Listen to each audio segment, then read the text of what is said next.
Hello everyone. So today let's begin with a new chapter, that is biodiversity and conservation.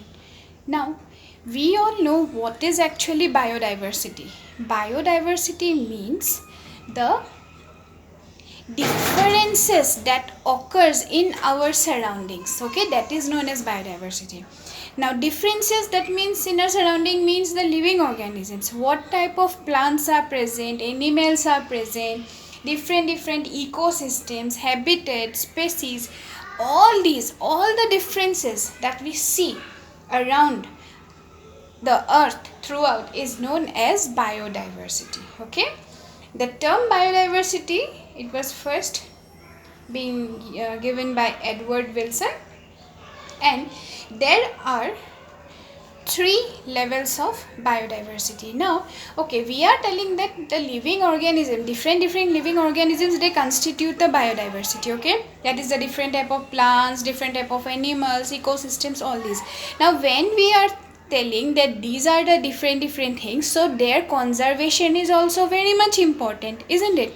So in this chapter we will study about the different type of plant, animals that are being present in the earth and how we can conserve them. So beforehand we go to conservation, first let us study about the different type of biodiversity and how they can be studied and how they can be differentiated from one place to another.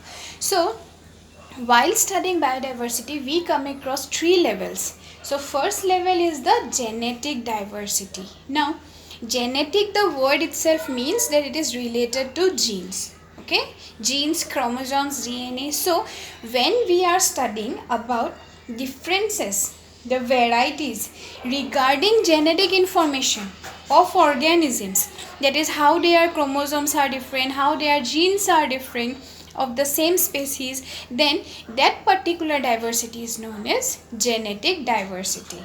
Now for example, we all know about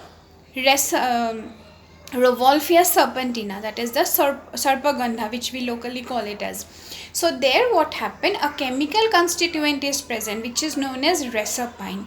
Now due to genetic diversity, the plants present in different areas, the same plant Revolvia serpentina, different areas, their concentration of reserpine will be different. Okay, and that is due to strictly genetic diversity, that is the change in genes or chromosomes, and due to that factor there these changes occur. So that particular thing is known as genetic diversity. Now very simple example, we can see that in case of rice, now genetically there are different varieties of rice. Now when we go to the market, we see different types of rice like Masuri, Aizung, Basmati, KRT, all these types of rice. So what happened? Ultimately it is the same thing, Oryza sativa, but genetically they have been modified so that we can get different varieties. Okay, so that particular thing is known as genetic diversity. Now next is the species diversity.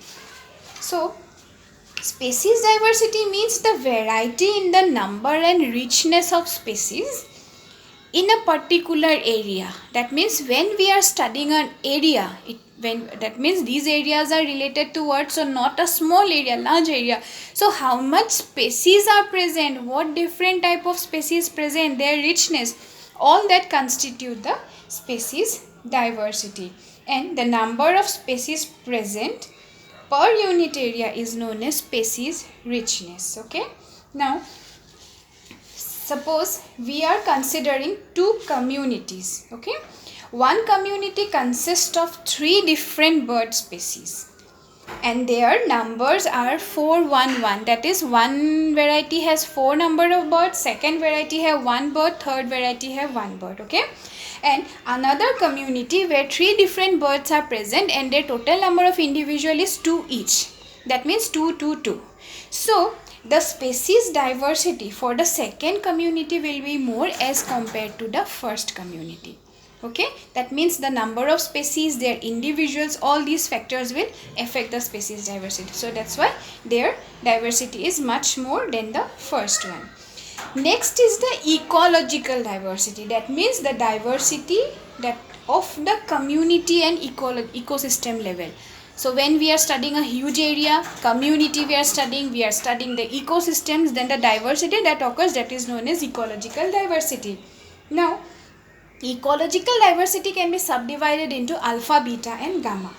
Alpha diversity means that it is local diversity that is present in organisms in the same community. That means the organisms present in the community will show some diversity, and that particular diversity is known as alpha diversity. Here variations are very less because the organisms are present, same type of organisms, so variation will be less.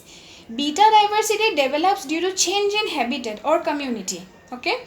Now suppose the altitude, latitude, moisture gradient, these environmental factors will change, and for that particular reason what happened, there will be diversity among the habitats, in the habitat, sorry. So that is known as beta diversity. And gamma diversity means it represents the total richness of species in a particular habitat within a region. How much species richness is present, that is known as gamma diversity.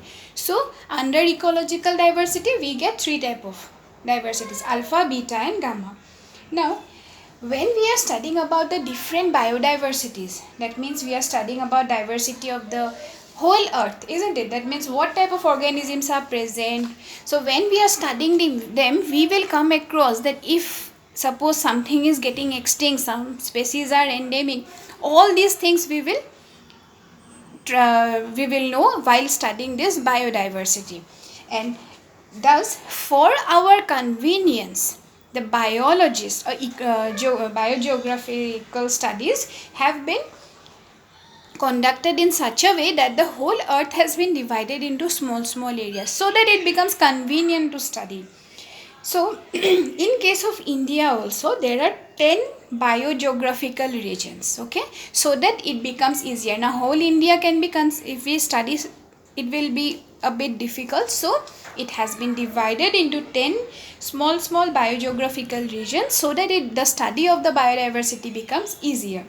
So the first is Trans-Himalaya, Himalaya, desert, semi-arid region, Western Ghat, Deccan Peninsula, Gangetic Plain, coast, northeast regions and islands. So these are the 10 main biogeographic regions in India. These regions, while studying them, we will come across how the organisms are distributed in this area, what type of plants, what type of animals are there, how they can be conserved, is there any endemic species, is there any extinct species present, how we can protect them. So all these things we will come across, and this will help in, these are the strategies which will help in conserving this biodiversity. Okay, so this is just the basic introduction regarding biodiversity, and in very simple words, the difference type of organisms that we see that constitutes the biodiversity. So you go through them, go through the books, and from next class we will study in details about this chapter.